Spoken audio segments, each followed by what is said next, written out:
حضور سیدنا شیخ عبد القادر جیلانی رضی اللہ تعالیٰ عنہ کو اللہ تعالیٰ نے کمالات علیہ سے مالا مال فرمایا تھا، اور ایک دن سہروردیوں کے شہنشاہ، آپ کا نام عمر ہے اور آپ کی والدہ کا نام محمد ہے، ابو حفص عمر بن محمد سہروردی علیہ رحمہ، جو سہروردیوں کے شہنشاہ ہیں، جن سے آگے سلسلہ سہروردی جاری ہوا، اولیاء کے سردار ہیں۔ آپ فرماتے میں جوان تھا، علم کا بڑا شوق تھا، علم حاصل کرنے کا، تو علم کے اندر مشغول رہا، یہاں تک کہ میں نے بہت ساری کتابیں زبانی یاد کر لی، حفظ کر لی زبانی، اور ان کو سینے کے اندر محفوظ کر لیا، یہاں تک کہ آپ فرماتے ہیں کہ میں بہت بڑا فقیہ بن گیا، بہت بڑا متکلم بن گیا، علم کلام کے اندر اللہ تعالیٰ نے مجھے بڑی شان عطا فرمائی، بڑا مقام عطا فرمایا۔ سہروردیوں کے امام، اور ہمارا جوان تھا، میرے چچا مجھے ڈانٹتے تھے اور کہتے تھے کہ تم کون سا علم حاصل کرتے ہو،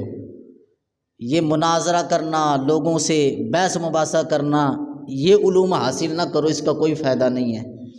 کوئی اللہ اللہ والی چیزیں سیکھو، کوئی تصوف سیکھو، روحانیت سیکھو، طریقت کے چیزیں سیکھو، یہ تم کیا بحث مباحثہ اور مناظرے والی چیزیں تم نے سیکھ لی ہیں۔ مجھے روزانہ ڈانٹتے میرے چچا محترم،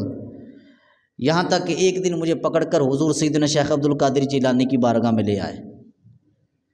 جب حضور سیدنا شیخ عبد القادر جیلانی رضی اللہ تعالیٰ کی بارگاہ میں لے آئے تو انہوں نے کہا یا عمر قال اللہ تعالیٰ یا ایھا الذین آمنوا اذا ناجیتم الرسول فقدموا بین یدی نجواکم صدقہ۔ میرے چچا نے مجھے کہا ہے عمر، اللہ تعالیٰ نے یہ قرآن کے اندر حکم دیا ہے کہ جب تم رسول اللہ صلی اللہ علیہ وسلم سے بات کرنا چاہو، حضور سے بات کرنا چاہو تو پہلے صدقہ کر لیا کرو، تاکہ ایسا نہ ہو کہ تمہاری دوران گفتگو کوئی بے ادبی ہو جائے تو اس کی وجہ سے تمہاری نجات ہو سکتی ہے،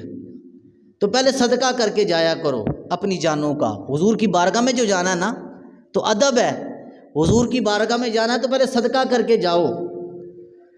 لوگ کہتے ہیں کہ جی عمرے پر جانا تو محفل میلاد کرنے کی کیا ضرورت ہے؟ میں نے کہا رب نے حکم دیا ہے کہ جب حضور کی بارگاہ میں جاؤ تو کچھ صدقہ کر کے جاؤ۔ تو میلاد کرنے کا مقصد یہ ہے، دعوت دینے کا مقصد یہ ہے، عمرے پر جانے والا، حج پر جانے والا تو وہ بڑی بارگاہوں کے سامنے جا رہا ہے، تو پہلے صدقہ کرے گا تو ہو سکتا ہے کہ اسے معافی مل جائے، صدقہ کرے گا تو اس کے معاملات کے اندر آسانی کر دی جائے۔ تو حضرت ابو حفص عمر سہروردی علیہ رحمہ کہنے لگے، میرے چچا محترم مجھے کہنے لگے کہ بیٹا اللہ تعالیٰ نے حکم دیا کہ جب حضور کی بارگاہ میں جاؤ تو پہلے صدقہ کر کے جاؤ۔ تو فرماتے ہیں کہ وہا نحن داخلون رجل یخبر قلبہ اللہ عز وجل فانظر کیف تکون بین یدی تنال ببرکات رؤیتہ۔ جس طرح رسول اللہ صلی اللہ علیہ وسلم کے پاس بارگاہ میں جانا ہے تاکہ بندہ بے ادبی سے بچ جائے، اس لیے صدقہ کرے، تاکہ حضور کی برکات حاصل ہو سکیں، اس لیے صدقہ کرے۔ اے عمر، ہم بھی جس بارگاہ میں جا رہے ہیں وہ اللہ تعالیٰ کی معرفت رکھنے والی بارگاہ ہے، اللہ تعالیٰ کی معرفت رکھنے والی بارگاہ ہے، اور حضور کے لاڈلے پیارے بیٹے ہیں حضور سیدنا شیخ عبد القادر جیلانی رضی اللہ تعالیٰ عنہ، تو لہٰذا ہمیں بھی ان سے برکات حاصل کرنی ہے، برکتیں حاصل کرنی ہے، تو ضروری ہے کہ ہم بھی صدقہ کر کے جائیں۔ تو میرے چچا محترم نے کہا یا سیدی ھذا ابن اخی عمر مشتغل بعلم الکلام وقد نہیت فلم ینتہی۔ جب ہم وہاں پہنچے حضور سیدنا شیخ عبد القادر جیلانی رضی اللہ عنہ کی بارگاہ میں، تو میرے چچا نے مجھے پکڑ کر آگے کر دیا شیخ عبد القادر جیلانی کے پاس، غوث اعظم رضی اللہ کے پاس۔ کہا حضور یہ دیکھیں، یہ علم کلام حاصل کرتا ہے، مناظرے کا علم حاصل کرتا ہے، لوگوں سے بحث مباحثے والا علم حاصل کر رہا ہے، تو میں اسے منع کرتا ہوں، یہ باز نہیں آتا، کہتا ہے میں نے سیکھنا ہے، میں نے یہی علم سیکھنا ہے۔ ذوق ہوتا ہے نا، شوق ہوتا ہے، جب پڑھ جائے، کسی کو کسی چیز کا علم سیکھنے کا ذوق ہے، کسی کو انجینئر بننے کا ذوق ہوتا ہے، کسی کو سائنسدان بننے کا شوق ہوتا ہے، کسی کو پائلٹ بننے کا شوق ہوتا ہے، ہر بندے کا ذوق اس کے سینے کے مطابق ہوتا ہے، جو اس کے اندر نظریات چل رہے ہوتے ہیں۔ حضور اسے میں منع کرتا ہوں، یہ منع نہیں ہوتا۔ حضور سیدنا شیخ عبد القادر جیلانی رضی اللہ تعالیٰ عنہ کہنے لگے بتاؤ کون کون سی کتاب پڑھی ہے تم نے؟ حضرت ابو حفص عمر سہروردی علیہ رحمہ کہتے ہیں فلاں کتاب بھی پڑھی ہے، فلاں کتاب بھی پڑھی ہے، فلاں کتاب بھی پڑھی ہے، فلاں کتاب بھی پڑھی ہے میں نے، اور میرے سینے کے اندر محفوظ ہے، میرے سینے کے اندر، میرے سینے کے اندر محفوظ ہے، میں نے سینے کے اندر چھپا۔ یہ نہیں بڑے بڑے حافظے والے لوگ ہوتے تھے، آج تو لوگ کہتے ہیں علم بڑا ہے، آج علم کم پڑ گیا، لوگوں کے پاس اتنا حافظہ نہیں ہے کہ لوگ سینوں کے اندر باتیں محفوظ کر سکے، دماغ کے اندر باتیں محفوظ کر سکے۔ کہ میں نے فلاں کتاب بھی یاد کی ہے، فلاں کتاب بھی یاد کی ہے، فلاں کتاب بھی یاد کی ہے، بڑی کتابیں یاد کی ہیں میں نے۔ حضور سیدنا شیخ عبد القادر جیلانی رضی اللہ تعالی عنہ نے کہا فمر یدہ علی صدری فواللہ ما نزا وانا احفظ من تلک الکتب لفظۃ۔ حضور سیدنا شیخ عبد القادر جیلانی رضی اللہ تعالی نے یوں ہاتھ میرے سینے پر رکھا اور رکھ کر کھینچ لیا، فرمایا جتنی کتابیں تھیں ان میں سے ایک لفظ بھی یاد نہ رہا، جتنی کتابیں تھیں ایک لفظ بھی یاد نہ رہا۔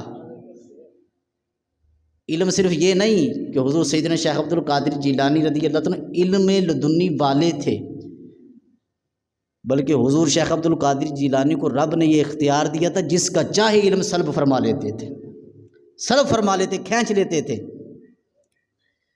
کیونکہ ولیوں کے سردار ہیں۔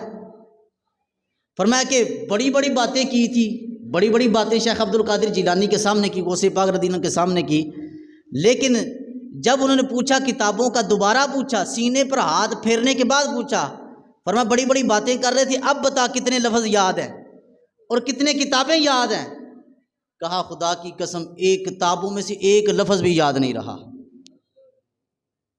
میں پریشان ہو گیا کہ یہ کیا بنا، ساری زندگی کی محنت، ساری زندگی کی محنت ضائع ہو گئی، ایک لمحے کے اندر، ایک لمحے کے اندر ساری زندگی کی محنت ختم کر دی گئی۔ پھر حضور سیدنا شیخ عبد القادر جیلانی رضی اللہ تعالی عنہ نے ولیکن وقر اللہ تعالی فی صدری العلم اللدنی فی الوقت العاجل، حضور سیدنا شیخ عبد القادر جیلانی رضی اللہ تعالی عنہ نے پھر نظر فرمائی، نظر فرمائی تو اللہ تعالیٰ نے اپنی بارگاہ سے میرے سینے کے اندر علم لدنی کے دروازے کھول دیے۔ وہ صرف علم لدنی والے نہیں تھے، حضور سیدنا شیخ عبد القادر جیلانی رضی اللہ تعالیٰ صرف علم لدنی والے نہیں تھے، بلکہ اللہ تعالیٰ نے حضور سیدنا شیخ عبد القادر جیلانی کو یہ شان عطا فرمائی ہے کہ جس سے چاہے علم چھین لیتے ہیں، جس سے چاہے عطا فرما دیتے ہیں۔